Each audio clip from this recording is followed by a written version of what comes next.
Hello, welcome to Pocket Gamer's first ever video roundup.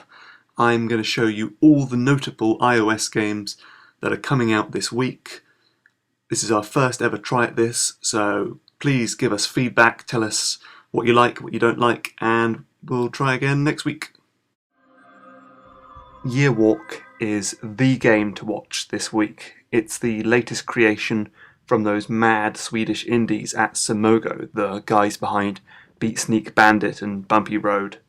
This time it's an adventure game, part point and click, part hazy, wandering spirit quest in a chilly forest. The puzzles can be utterly ingenious at times, and the game is really good about letting you get on with it and figure stuff out by yourself. There's no tutorial, there's no hint system, it's all up to you really. It's also teeming with atmosphere, and the story is really intriguing. It's one of those games you just can't put down until you've finished it and seen exactly what happens.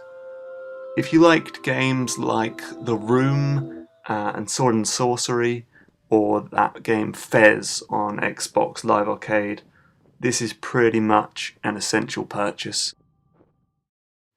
Glue has finally put out a sequel to its free-to-play, twin-stick, testosterone-filled, macho man shooter thingy Gun Bros. You can play by yourself or with a co-op buddy, and you just sort of grind through waves upon waves of baddies, then use all the loot you find to get you guns and armour and toys to play with. This time round it's got vehicles and a more cartoony art style.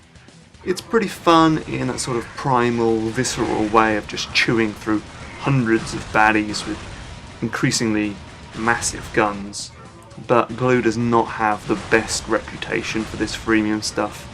These games are often absolute grind fests, and they seem to only exist to pry open your wallet and take out your cash, so you'll have to sit tight and wait for our review to see if this is one worth spending some time in.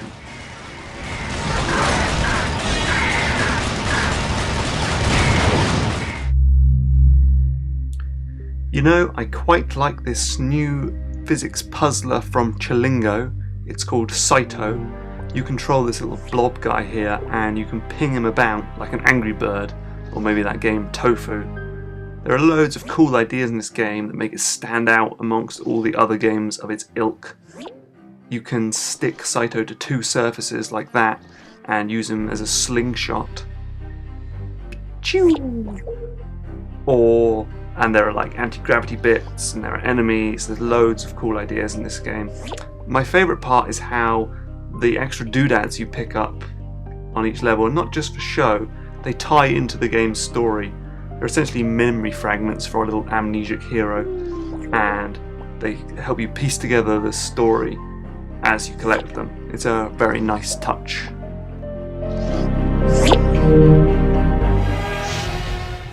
Do you remember a game called Infinity of God? It was a Chinese God of War clone that looked rather promising, but seemed to fall off the face of the planet. It's now back, and Chilingo has picked it up, translated it, and chucked it onto iOS. It's a stylish, combo-based hack-and-slash brawler. It's got the usual tropes. You can do light and heavy attacks, you can block, you can dodge, and you can also do counter-attacks. It's a little fiddly, a little finicky, playing with the virtual buttons, and sometimes it can be quite hard to see what the hell is going on.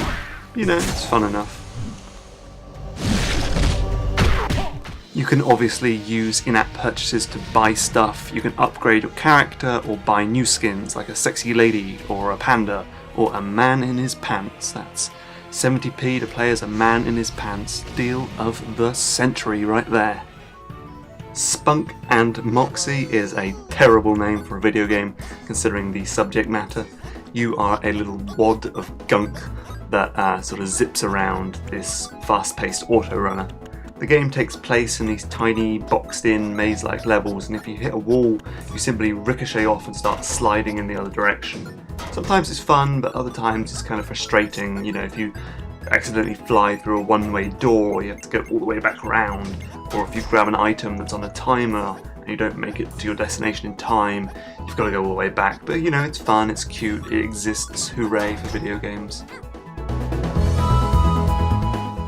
Sporos now, bad name, good game. It feels like Cypher Prime's Splice, but much easier. You drop these cell thingies onto this sort of hexed-based grid and hope their spindly tendrils spill out to fill every space on the screen, like so. Hooray, excellent. It's not terrifically hard, and it kind of feels like trial and error is the sort of order of the day, but you'll come across some new ideas that make things a lot harder, like these arrows that divert your cell growth. That mixes things up and makes it more challenging. It's not the best puzzle on the App Store, but it's got like a bazillion levels, and you know, it's quite enjoyable, not a bad buy.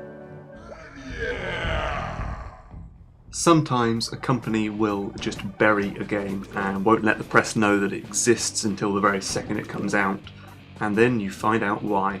So while an iOS Autorunner based on PSN and Xbox Live Arcade game Hell Yeah sounds like a good idea on paper, it's not actually that good in play. It's a 2-button game, you levitate with one button and shoot with the other, but you sort of generally float through dull levels, shooting at the odd enemy and collecting coins, but it's sluggish and it's lethargic and it's sloppily put together. It has none of the energy or humour found in the console game. I say save your 69p and go and buy Rayman or something. Major Magnet is really hard, you guys. It's super tough. It's going to take a lot of time to master this game. You play as this superhero dude who's got a big magnet around his waist, and you can put yourself in orbit around these metal things by tapping on them. This makes you spin around in circles, and then you can tap again to let go. That means you kind of need perfect timing, and you need to really understand the game's flow and the physics to ace, you know, each level. It's worth sticking around for. The animation is, you know, bananas, and there's a real sense of style and polish to it all. I know there's an awesome game in here. I've just got to ascend a really steep learning curve to reach it, but you know, I'll keep trying. Word Up Dog is a wonderfully imaginative game. It's something of a dungeon crawling scrabble 'em up. You're this little dog and you dig through dirt to reach letter tiles. Every time you dig, your energy goes down, so you need to use those letter tiles to form words which you can sell to get more energy. It's got a great art style, amazing music, lots of well-drawn characters and plenty of humour. And you know, the world always needs more hip-hop dogs in beanies, doesn't it? If you're sick of playing the same old word games, try this one, it's good. Okay, we're running out of time, so it's time for the lightning round. 10-second clips for each new game from here on out. Let's go! Cellular strategy game Nano Wars, which is basically just Euphoria or Mushroom Wars.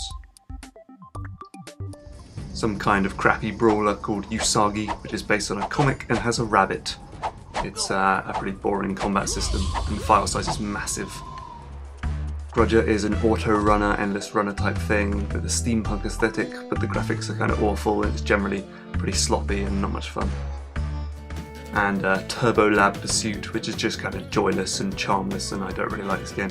Anyway, that's all. Thanks for watching. See you next week. Bye!